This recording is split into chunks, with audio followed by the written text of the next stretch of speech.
Hi, everyone. Welcome to Journey 27. And today we have Randy McRae on. And I'm really interested to see where this conversation goes. Randy and I have known each other for a couple years now. Actually met at one of the meetup groups that I used to run and have just kind of kept in touch and always enjoy my conversations with you, Randy. And so I'm excited to go into some stuff that we maybe haven't before. Yeah, me too. So I I got a guess to pretty start, bubbly at hand, so I'm like lubricated, physically anyway, if not alcoholically speaking, yeah. and I'm ready to go.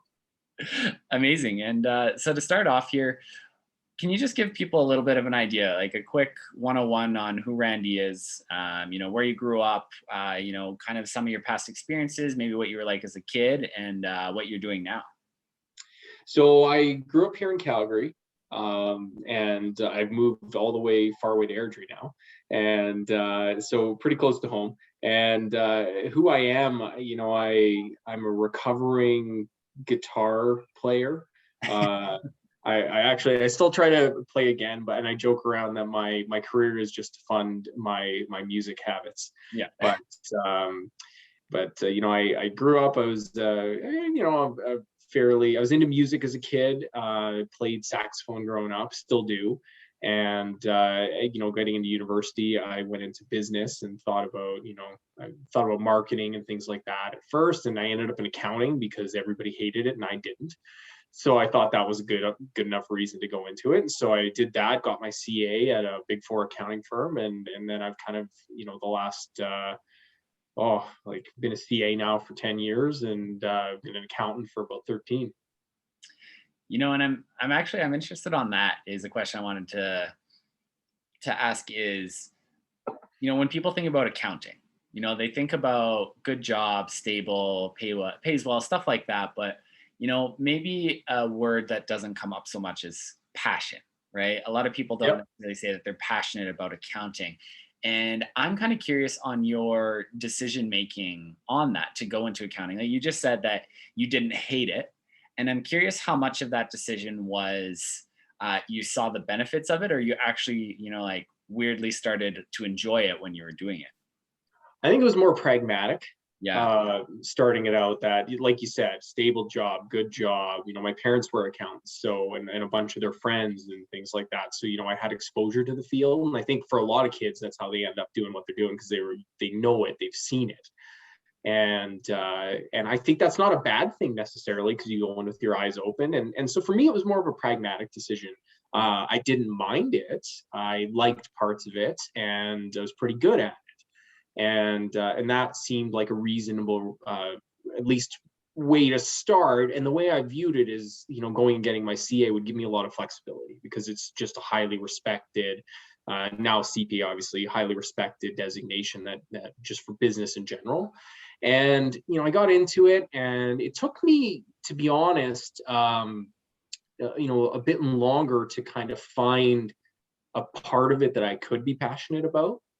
And I would say it was only as I've gotten more mature in my career in the last number of years that I would have a bit more of what you would call passion, and that's more around helping small business owners succeed at what they're passionate about.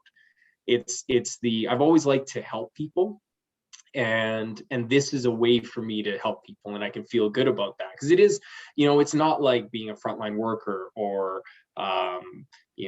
saving the environment or endangered species or something like that, where there's this like tangible, obvious passion element to it, right? It's a passion project. It's a bit different that way, but I think the people who do really well at it and the people that I've kind of gotten to know in the last number of years do have that passion for it, whether they call it that or not. That's what drives them.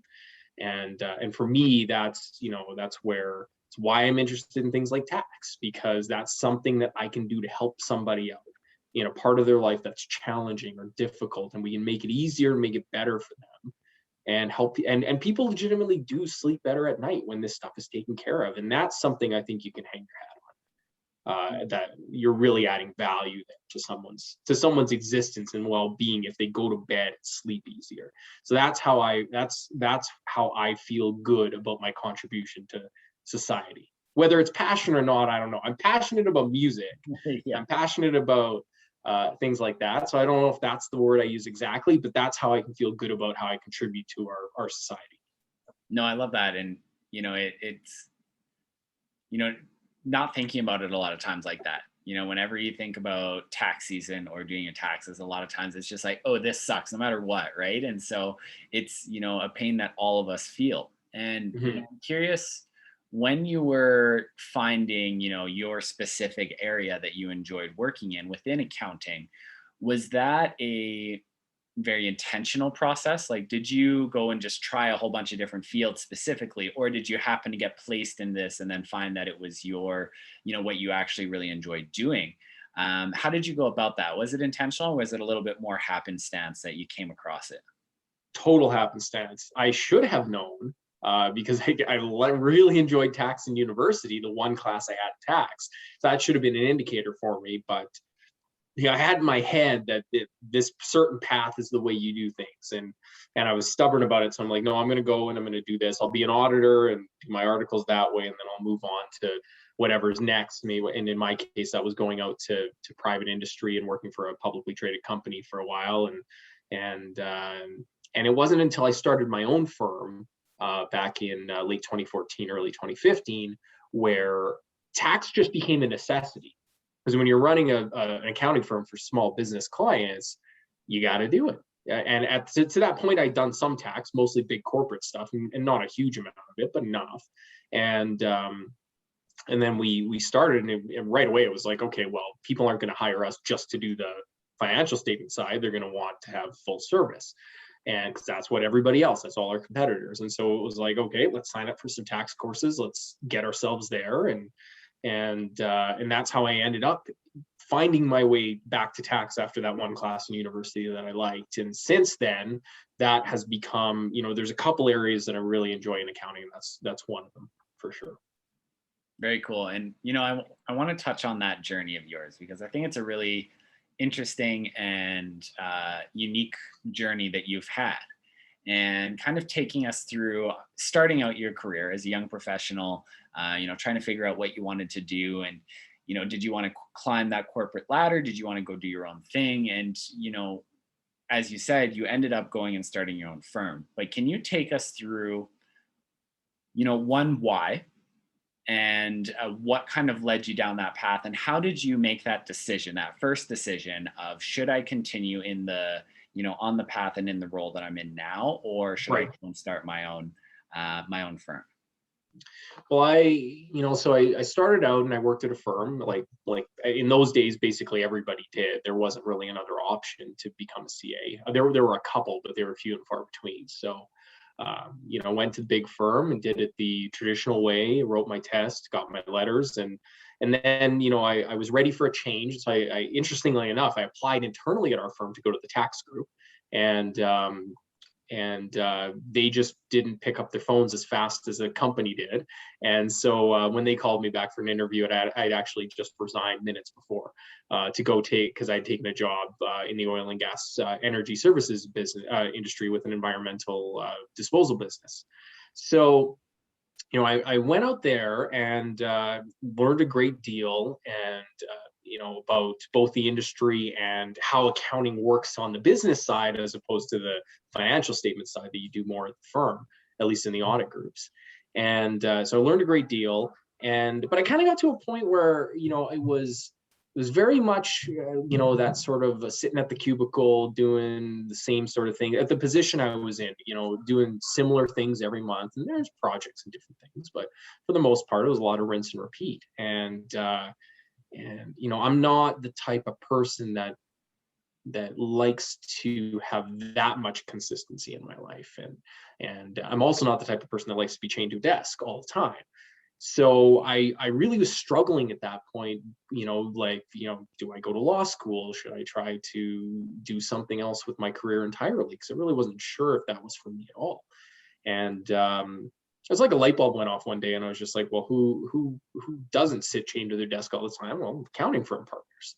They're out there meeting people and making relationships and really working on that side of the business as well. And so I said, okay, well, fast way to do that, let's hang a shingle and do that. I knew I had a friend who was talking about it at the time, and of whether to join a small practice or to do something else. And so I called him up, we had lunch, and I said, look, let's do this ourselves. Like, we've talked about opening a food truck or doing all sorts of things over the years. So let's do the obvious one where we're already trained and hang a shingle. And that's how McRally was born.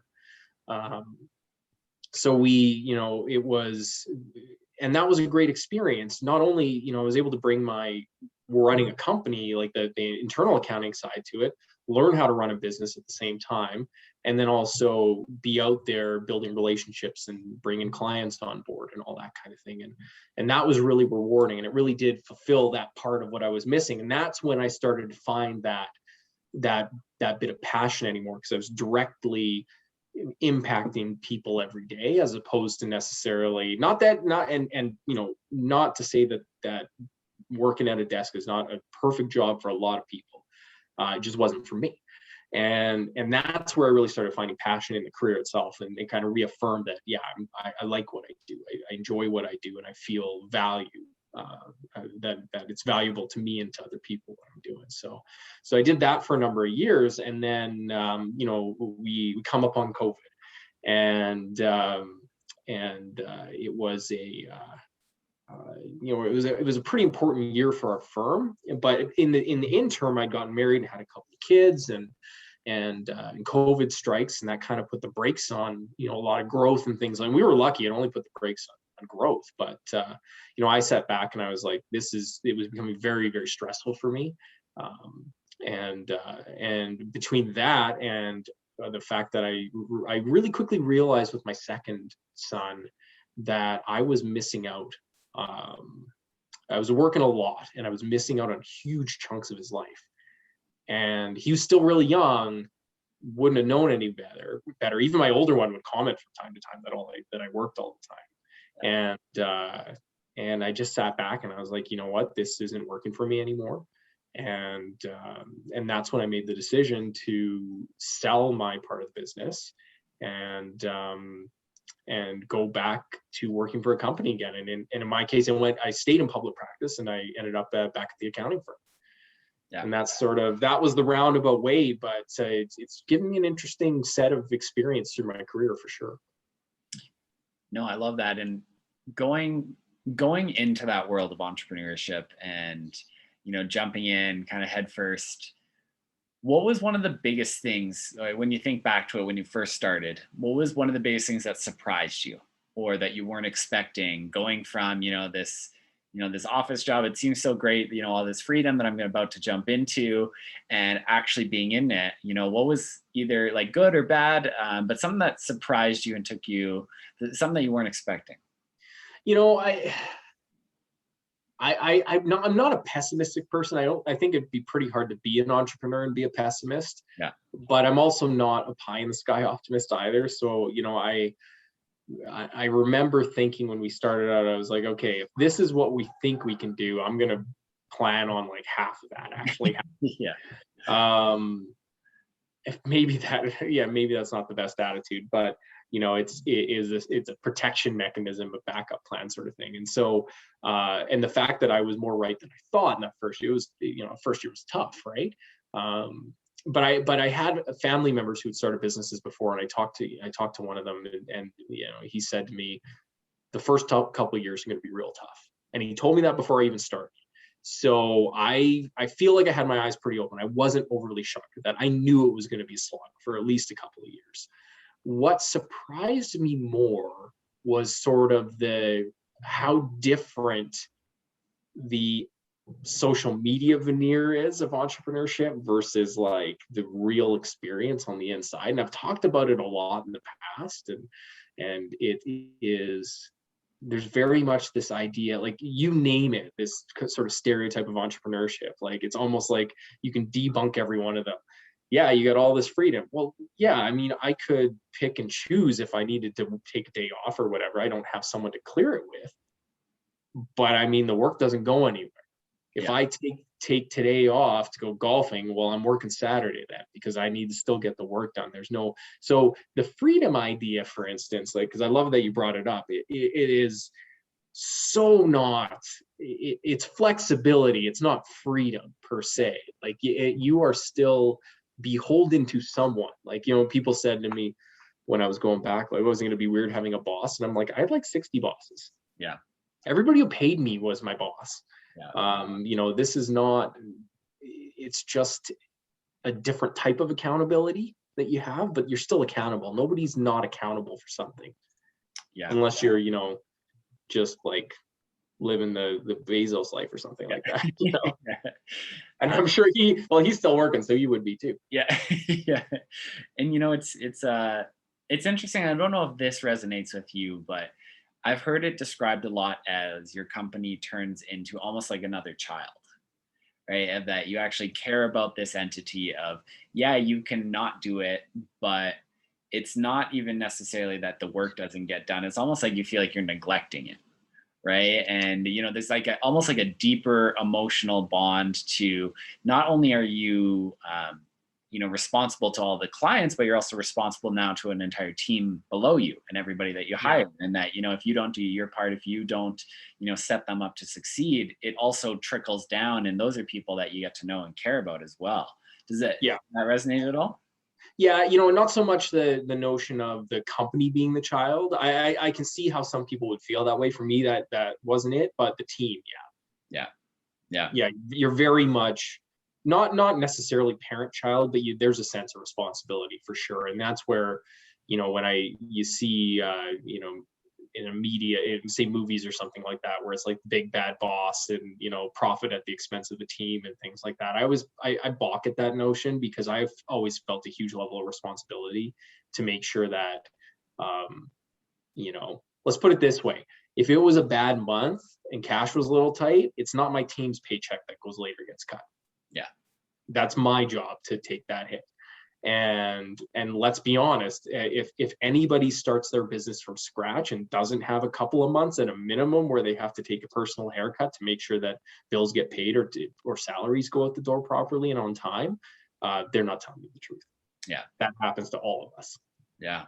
No, for sure. It's more of that, the real stories versus, the stories that are put out. And before we kind of jump into that, I like that you brought up your team and how you felt about them, because I remember through a couple of our conversations, you approached things very differently at the firm, where, there was a big, a big importance put on, making sure that people had a work-life balance. You're only working 4 days a week. Where did that come from? Like, kind of the philosophy behind it of, did you always know that you were going to do that? Or was it just one day you decided to? Did you see like a stat that, it actually makes them more productive? Like, where did that come from? Where did the philosophy come from, and why did you do it? Yeah, I honestly don't remember where it came from. And let me be clear, we attempted it once, and failed to do it. We failed to stick with the 4-day-a-week idea, and I'll come back to that, because I think that it's an interesting reason why. But the idea, I can't remember the name of the company, but I saw a video where they were talking about how they went to a 4-day work week, and I think I had just had my first son, and the CEO had a family, young family as well, and made the comment that if you work 1 day less per week, that is 50% more family time through your career, which is 20% less work for 50% more family. And that's what really resonated for me personally. So I kept that caught my attention. I listened to the video, and of course it was the CFO who was the one who was really stuck about not doing it at first. But then what they found, and a whole bunch of studies have shown, and it was when you go to a 4-day work week, and I'm not talking a 4-10, it's 4x8, 32 hours. Productivity actually goes up beyond 40 hours, 5x8. So, you get less lag time, employee engagement's higher, on a whole, satisfaction is higher because everybody has more time off, everyone's refreshed more often. And what's unique, what's interesting about it, and why we failed to successfully implement it the one time we tried, was it's countercultural. It's intuitive, but it's countercultural to do that. And it was the overriding North American work culture that ultimately all of us it lasted 3 or 4 weeks, and we got sucked back into working Fridays, which was our day that we were going to not work in the summer. Yeah. rather than, ultimately trying to just make it work and forcing ourselves to. We kind of took the easy way out and cheated a couple hours here or there. And we have a couple of staff members who were like, no, we got to come in on Friday too. And then if the bosses are coming in, the team's coming in, right? And so that's part of the issue, right? You have to set that by example. And yeah, we weren't able to succeed in doing it.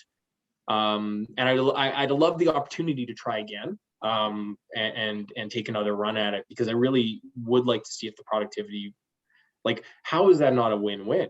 You have more time off and people are more productive and they're happier. Like if that's actually all accurate and those studies are correct, we'd all be idiots not to do it, candidly. Yeah. So I hope that that's something that we see gain a little more traction in the mainstream, because I feel like, that's, if it is an easy win like that, then that's great.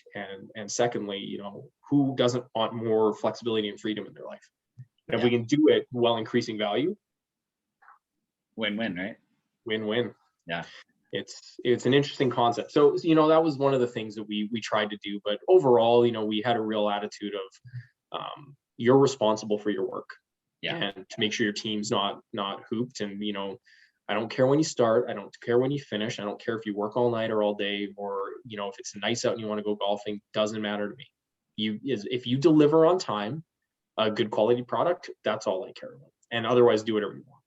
Yeah. And to an extent, everybody does gravitate to working at the same time or similar times, because it's easier to line up questions and things are more productive. But, with the flexibility there, I think it set a good tone. Yeah. And, that's always been an interesting one for me too, because I'm not necessarily a morning person and I hate waking up, and, I find that I'm more productive as the day goes on. And so, I've always been somebody that's, wants to and willing to come in a little bit later and stay late. I think that's a big piece for me of just in culture, both in work and just culture as a whole right now, is that accountability piece, right? Yeah. Yes, you can have this work-life balance. You can have flexibility. You can start when you want, but you do at the same time still need to deliver. These are the deliverables, and it has to be a high quality product, and we need it by this time, and that's just an expectation as well. And I think it's really important to have that balance, because otherwise things just don't get done, right?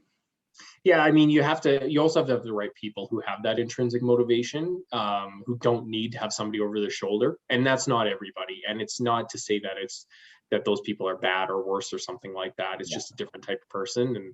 And for those people, they might need to be in that office environment. Like working from home for COVID is a perfect example. I don't think it suits everybody. Yeah. And it can be challenging for some, it can be challenging to ever stop working. For others, it's a challenge to keep the flow going. Yeah. So, you need to have that internal motivation, that internal, like, deadline driven attitude to be able to succeed. Yeah. Working from home, and those who can shouldn't do it, should find a job where they can go to the office, and it's more of a traditional environment, and they'll probably do a lot better there. Yeah. It's funny for me. I didn't realize how much of the social aspect of having a place of work meant to me. And, because in my mind it was, I work so much that that's all I do. And it doesn't matter where I'm working or whatever it might be. But what I didn't realize is that, those little interactions with people, with the team around me, actually meant a ton and actually kept me going. And that, the random collisions and random ideas and random conversations, for me, were huge. And so I hate the idea of working from home all the time, but also realizing that that's me, and that, not maybe classifying myself as a social person before that, to like, oh no, I'm an introvert, or, oh, I doesn't matter the external environment that I'm in. And having it taken away really did open up a lot of, things that I didn't see. And also talking to other people, I feel the exact opposite. I'm able to just sit here. I'm able to get my work done. People don't bug me, and I'm more focused. I have less distractions. And it's so interesting how big of a difference there is. And again, like, just going back to, that's okay too, that different people react differently. Different people thrive in different environments, and you just need to find the one that's best for you. Yeah, you need to have all those types of people too, I think. to succeed. But it's, you and I are closer to the same. Like I worked at home for 5 years before COVID struck, and part of what made it work well for me was that I was out meeting with people Mm. minimum 2 full days a week. Yeah. So, I wasn't necessarily in an office, but I was jumping coffee house to coffee house, restaurant to restaurant, every week, at least a couple days a week, almost all year long, except maybe the height of tax season. Yeah. And even then I'd be out once or twice a week for an event or something like that. And that, now that I'm working from home and COVID is on, so none of that's happening. Now I've really realized that how much I miss the social aspect of it. And I really actually have a hard time with it sometimes. Yeah. It's not the same talking to a dog or a 2-year-old. Yeah. And it does keep me going. The hustle and bustle motivates me. It keeps me focused, actually, much more so than I grew up working like you in restaurants and banquets and things like that. The hustle and bustle it keeps the adrenaline pumping. The quiet library environment, that's not for me. No. And so it's tough. Like, I'm looking forward to, I like being able to have the flexibility, and I hope that continues to work from home or work from offices. But I do miss the ability to set up a coffee meeting when I want to, if it's a new client or an old client or somebody I'm meeting for the first time, be able to grab a beer or a coffee and actually see them in person and get some of that social aspect of the job, especially in a job like I do, where I sit and look at spreadsheets a lot. Yeah. Spreadsheets and tax returns. Like, it's nice to talk to somebody once in a while and get out there and have a coffee. Yeah. And hear about a business and hear about somebody's cool new idea. Like, do a podcast, right? Yeah. Like, I remember the last time I was a guest on a podcast, we were sitting in somebody's office with a couple of microphones and headsets on, and Yeah. it was, it's different than doing it over Zoom, right? You get, it's a video's better than a phone call, but it's still not the same as having a toast and cracking a beer and sitting in person. For sure. Yeah, no, it's so much for me is, I've adapted now to the video, but there's so much lost of actually being in person, so many different things you don't pick up on. But I do want to go back for a second to, just have a conversation around the disconnect between what the entrepreneurship lifestyle is shown to be, like we talked about that Instagram social media lifestyle of, like bottles, planes, and models kind of thing of, you have your own company, have all this flexibility, you just do whatever you want, everything's great all the time. And going back to the real conversations around it, and the things that people don't necessarily talk about a ton. And like for me, when I think about it, I think of all of the nights that I just spent in the office by myself getting my work done, because it's the same thing, right? I realize that it's 8 p.m. However, if I don't get this done, I still need to do it. And I guess, like, your thoughts just in general on why do you think that there is that disconnect? Why do you think that it's a very glamorized view of it, and people don't necessarily talk about the other side of it as much? I think there's a few factors there. I think, the social media culture in general promotes this keeping up with the Joneses, or this, bit of a almost braggadocious way of putting your life out there. I think it's a bit of that. I think, you can throw a little ego in the mix, that it's hard to admit that things don't always work. And then I think there's an element of, depending on the platform, a lot of this stuff is also advertising. Yeah. And whether it's personal brand advertising or it's business advertising, you want to put forward the image you want to project, not necessarily the unvarnished truth behind it. And that's all well and good for advertising, but I think for those who have the idea that they want to get into running their own business, not having a realistic view of what it's going to take is detrimental. Like, this idea, it's not going to be, it is not going to never be, but it's so far and few, almost winning the lottery, that you program this app and then it goes gangbusters and you're a millionaire, or a billionaire overnight. Like, that doesn't happen a whole lot. Yeah. The reality is, for a lot of people, they get into it because they're passionate about something, which is fantastic. You've got to be, because you're going to do it. You're going to live and breathe it 24/7. And for a lot of people, they own their jobs, and that's okay. There's nothing wrong with that. In fact, it's laudable. It's a good thing. For those people, they get that freedom and they own their own job, and they get some security because they have a whole bunch of clients instead of one company that might lay them off, and that's fantastic, and they're happy and great. For others, they want to grow a business and add staff and do that, and that brings its own set of challenges. Like you have to invest a lot of time, money, and years into pushing the business to that point where it's this critical mass that it kind of starts to roll on its own. And I can tell you from experience, it takes a lot of time, and it isn't easy, and it takes a lot of investment, and in many different ways.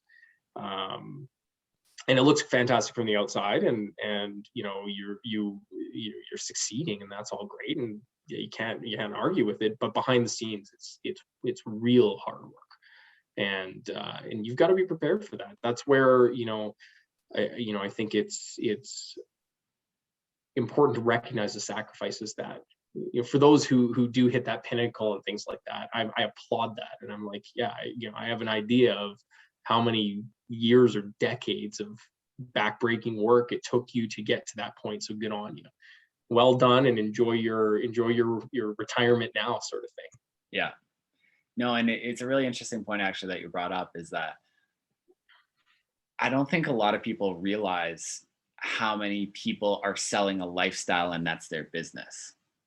Yeah. The whole thing is to show them, hey, you can have this lifestyle too, by taking this course, by buying my product, by whatever it might be, and not realizing that it is 100% marketing, and that's what it is. It's not a realistic view, and maybe it is for them at a certain point, but they're trying to sell you on this perfect lifestyle, and it's not supposed to be realistic at all. It is, yeah, and I like, you're kind of talking about some of those multi-level marketer type situations as well, and that's, yeah, it's, I mean, I would be, there are a ton of great franchise opportunities out there. Do your research if you're interested in doing a franchise. Go find a good one. Get a lawyer who can help you go through franchise agreements, and get into a good one. Because there are some really fantastic ones where you will own a great business with an, and buying a franchise is a fantastic way of kind of getting a leg up on being an entrepreneur. Yeah. And getting an established brand and processes that you can go to take to the bank and start working. Yeah. And you don't have to figure it out for yourself. And that's a fantastic thing to do. But do your research and get a good one. Get one that's going to be valuable. Get one that's going to give you, the franchisor is going to give you what you need to succeed and be there to help you. And that doesn't mean you're buying 8,000 cases that are their product and storing it in your garage. And then the way you make money is by hiring 10 other sales reps who funnel up through you. Like, yeah. There are a handful of people who I'm sure do make money at that, but I've heard horror stories that a lot of people end up just losing money on all this product that's sitting unused. Yeah, no, for sure. And it's interesting too, because I tell people, and I think it's important, that how hard it is, but also that I'm crazy and I love it. That I wouldn't have it any other way, that I like the stress. I like the busyness. I enjoy having that freedom to work on the things that I want to work on. However, it is a very different reality. And I think one of the toughest things about it is the loneliness aspect, especially like when you're at the top or near the top and you have a lot of people below you that are relying on you, that, are looking to you for guidance. You can't a lot of times go down to them and dump your stress on them, tell them your worries, that you're nervous, that you're losing motivation, that you're having a down week, whatever it might be, because they are looking to you to be that leader. And it doesn't necessarily mean that you need to be perfect. However, you need to project confidence in them that, you as a team are going to succeed. What was the hardest part for you, do you think, in that entrepreneurship? Was it similar to that? Or what is something that you've seen a lot of people run into that isn't talked about a lot? Like for mine, it's loneliness. Is there anything else that really sticks out for you? I hadn't thought about that one in a while, but that's a really good one. I had a little less of that because I had a business partner that I worked with. So there was, I had a peer at my level, but yeah, it is difficult because you don't have a peer. Most people don't have a peer in their company, or if they do, there's not a lot, and there's nowhere to go with that. And it's you almost need a support network of people that you can go to, because it is not only is it lonely, it's also something people can't really relate to unless they're in it, right? You unless you've done it or you're in it, it's hard to understand exactly the nature of the stress that you can feel and the challenges you face. And so yeah, that's a really good one. I definitely, I can relate to that, certainly. For me, one of the hardest parts was making the decision to leave being an entrepreneur, and there are days I miss parts of it. Where I work now, it has a very go-getter culture, and a very legitimate culture like that. So I actually feel like there's a lot of opportunity to have a bit of that entrepreneur still come out in a somewhat structured environment, but there's some opportunity there. So that's cool. It makes the transition easier than going from I want to try something, I try it, right? Like, this is a new business idea I have, sure, let's go do it, fire away. That's cool. That's where you get the freedom. In a lot of ways, it's maybe not freedom of schedule, but it's freedom of choice in terms of how you do it. And so that was a difficult piece. It feels, there's almost a sense that you can't leave once you start. Yeah. And that can be a hard thing to deal with at times. And you have those, the best way to describe it is it's a roller coaster. And whether it's the loneliness, or whether it's fear of the future, or you didn't get paid this month, or whatever it is, there are peaks and there are valleys, and the valleys are not always the same, but they're there, they're ever present, and especially in those first couple of years, they're really dramatic and massive swings. They get smaller, I found, as you went forward, and fewer and farther between. Yeah. But that's challenging, because again, to your point, if you don't have somebody to talk to who can relate, you internalize this stuff, and you just have to find a way to, it's not healthy necessarily to try to deal with this on your own all the time. It can really weigh on you after a little while. Yeah, I was going to ask, in your opinion, because I think it's two things. It's one, realizing when you're in some of those valleys, right? And how to get out of them, right? And, how have you found, or, is there anything that you've used or you've seen people use to either, identify like, ooh, you know what, I'm in a rut right now and I need to get out of it. What would you say are some of, the ways that you've seen that done, and what would you tell people if they feel like they're in one of those valleys and they can't get out? I think there's a few techniques that for me work really well. Being more active, burning some of it, because for me, a lot of times it's excess energy that gets pent up, and it, instead of being physically let out, it gets let out with my brain turning at 10,000 RPM. Yeah. And so exercise is probably number one for me. And I certainly don't spend enough time doing it, but that works for me. Meditation is another really good technique. I think most people at this point realize that it's not just some sort of like, hipster idea, or kind of like out of the 60s hippie kind of thing or whatever. It calms your mind. Yeah. And it calms your body, and it really is useful, and it takes a lot of practice to get good at it. So it's easy to give up and get frustrated right away. So I recommend like guided meditations for people who are newer at it, because that will really help keep you on track and get you in. And you just got to make it a habit. Those are the two biggest things that help me.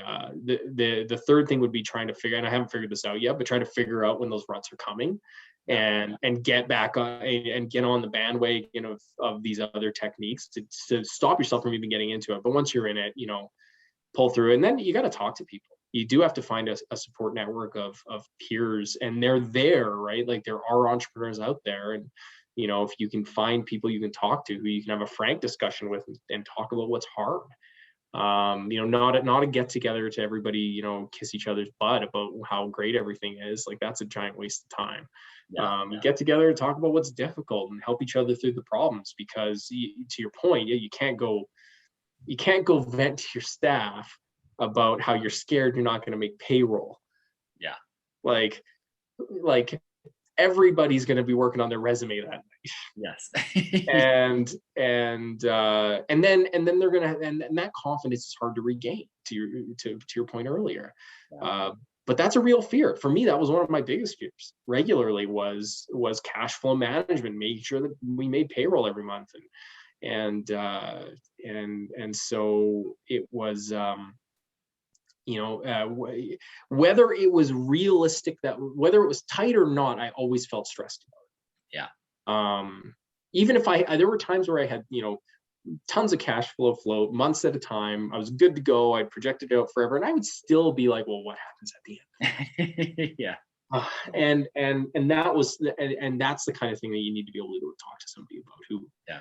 And better if it's somebody who's actually had to make those same decisions, like, okay, well, I don't have money for my own paycheck for the next couple of months, so yeah, let's chat about it and figure it out.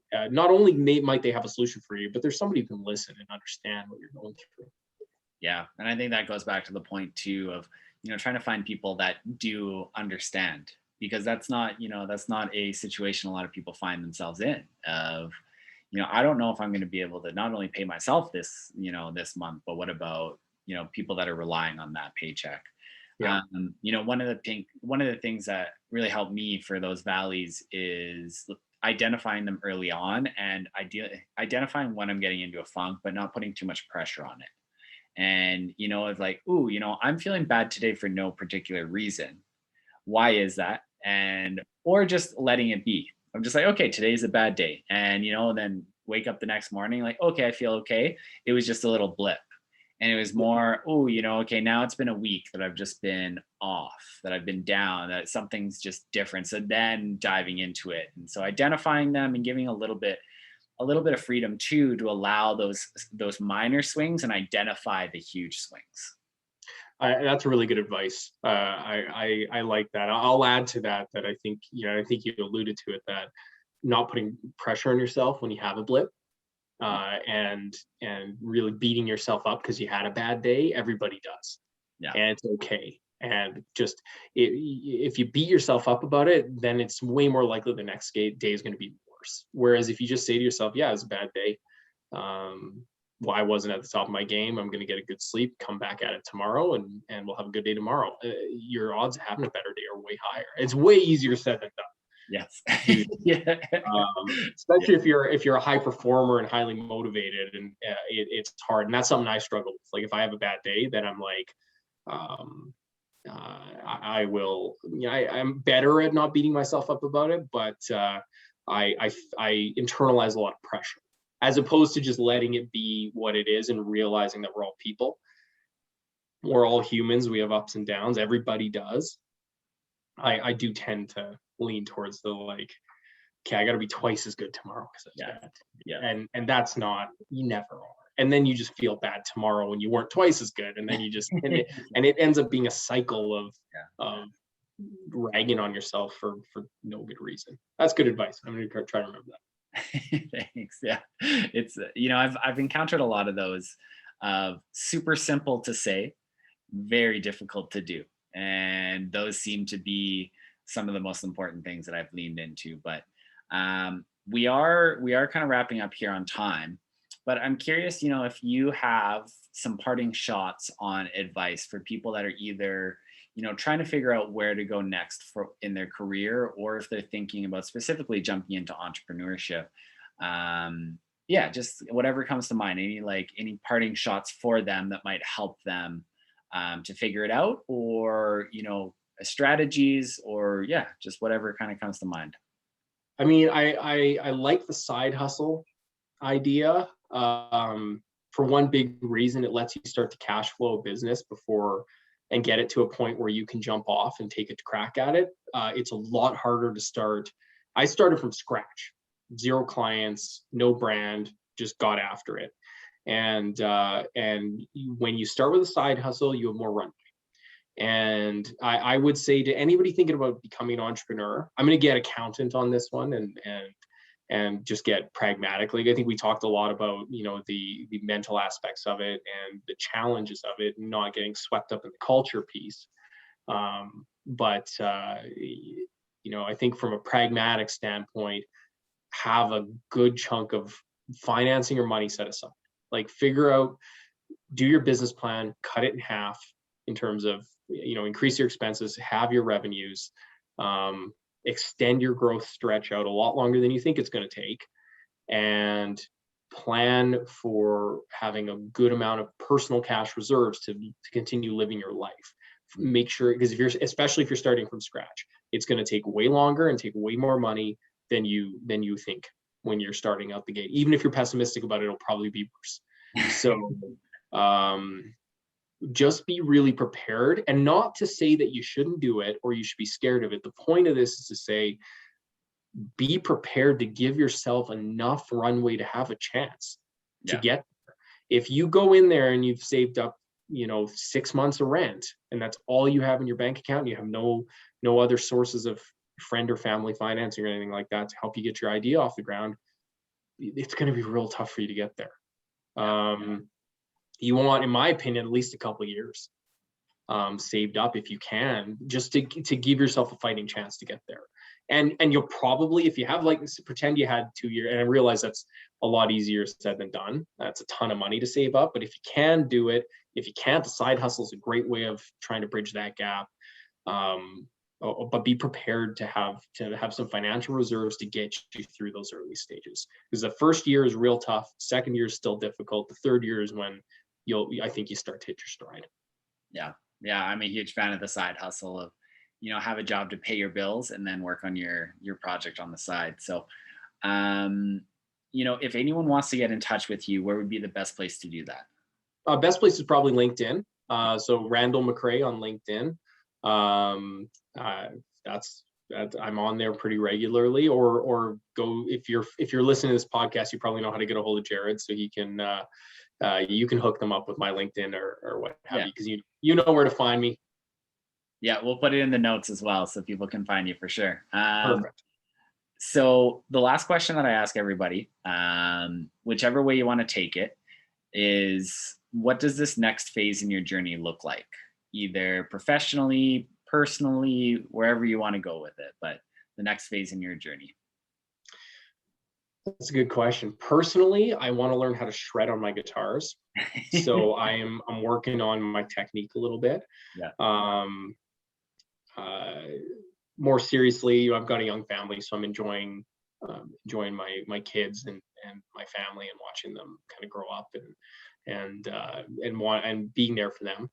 That's great. Professionally is a great question. I'm really excited about what's coming up for me at my new firm. I'm getting straight into more and more tax, which I really enjoy.